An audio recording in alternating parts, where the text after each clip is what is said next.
Hello everyone, welcome back to my channel. मेरे video पर एक कमेंट आया था जिसमें पॉलिटी के बारे में पूछा था। आप ये कमेंट देख सकते हैं। मैंने सोचा उनका रिप्लाई देने से अच्छा अगर मैं एक पूरी वीडियो बनाऊं जिसके लिए सबकी हेल्प हो जाए, मुझे खुशी होगी। तो मैंने इसमें जितने भी पीवाईक्यू हैं और थोड़ी रिसर्च करके मैंने ये अपनी स्ट्रैटेजी बनाई थी जिसको मैं फॉलो कर रही हूँ। ये वाली जो स्ट्रैटेजी है वो आप भी फॉलो कर सकते हैं अगर आपको ये पसंद आए तो, नहीं तो सबकी स्ट्रैटेजी बेस्ट होती है, आप अपनी भी कर सकते हैं। और आई होप ये वाली स्ट्रैटेजी फॉलो करके जो एग्ज़ाम है उसमें हम क्वेश्चन को ऐसे कर पाएँ। तो चलिए स्टार्ट करते हैं। सबसे पहले हम सिलेबस को देखेंगे क्योंकि सिलेबस के अकॉर्डिंग ही मैं हर चीज़ को बताऊंगी। जैसे कि पहली लाइन में लिखा था कि इंडियन पॉलिटी एंड गवर्नेंस, उसके अंदर अलग अलग पार्ट्स हैं। फाउंडेशन देखेंगे जिसमें हम संविधान निर्माण के बारे में समझेंगे। संविधान सभा है, असेंबली है, उसके बारे में समझेंगे। ड्राफ्टिंग कमेटी हो गई, सोर्सेस ऑफ कॉन्स्टिट्यूशंस हो गए। ये फाउंडेशन में ये आपको करना ही करना है।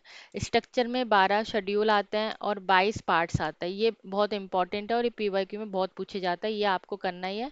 और मैंने अपने चैनल पे इनके जो है ट्रिक भी लेके आऊंगी और मैंने एक दो शायद ट्रिक भी डाली हुई है, तो आप उसको देख सकते हैं जो आपको आपके लिए काम आएगी।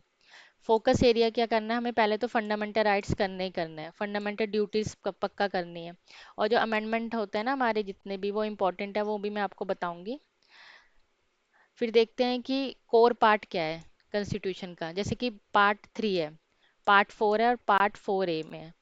पार्ट 3 में मौलिक अधिकार है जो 12 से 35 होते हैं, लेकिन कुछ इंपॉर्टेंट होता है 14, 17, 21, 32। ये मैंने पीवाईक्यू में बहुत देखे हैं तो मैंने इसको आपको बता दिया इसमें। लेकिन टोटल तो करनी है, उसकी ट्रिक के अकॉर्डिंग मैं आपको बताऊंगी बाद में। और फिर उसके बाद है राज्य की नीति नीति तत्व। ये भी हमारे पार्ट 4 में आता है और ये 36 से 51 होते हैं। इम्पोर्टेंट 40 to 44 होता है। पार्ट 4A में मौलिक कर्तव्य आते हैं जिसमें फंडामेंटल ड्यूटीज कहते हैं इसको। और इसमें कमेटीज हो गई, जो भी स्पेसिफिक कमेटियाँ होंगी उसके बारे में एग्जाम में आता ही है। और 42 अमेंडमेंट होता है, उसके बारे में बहुत पूछा जाता है। फिर हम एजुकेटिव पार्लियामेंट की बॉडीज के बारे में, ये भी हमारे सिलेबस का ही पार्ट है।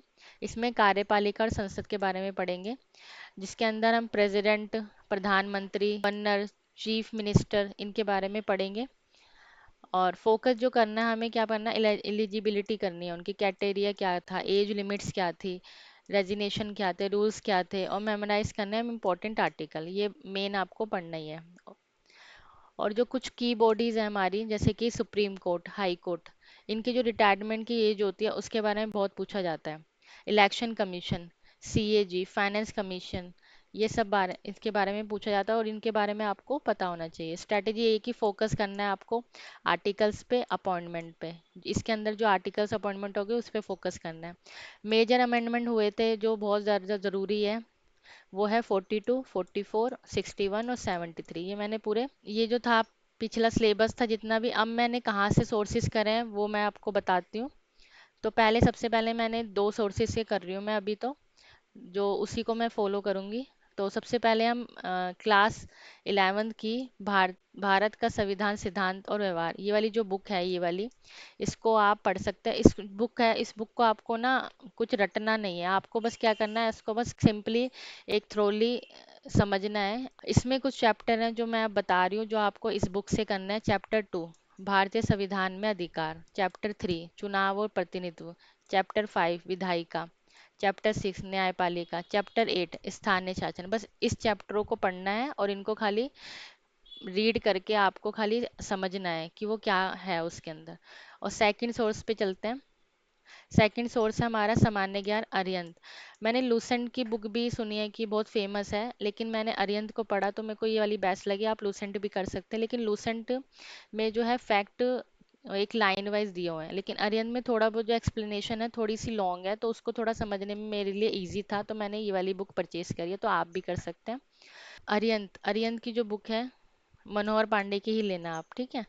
अप्रोच यही है कि इसको आप पढ़ना है, आपको इसमें जो आइडिया दिए हुए हैं ट्रिक के थ्रू आप पढ़ सकते हो। मैं भी अपने इसी चैनल पे ट्रिक बताती रहती हूँ जो आपको बहुत इम्पोर्टेंट है आपके लिए।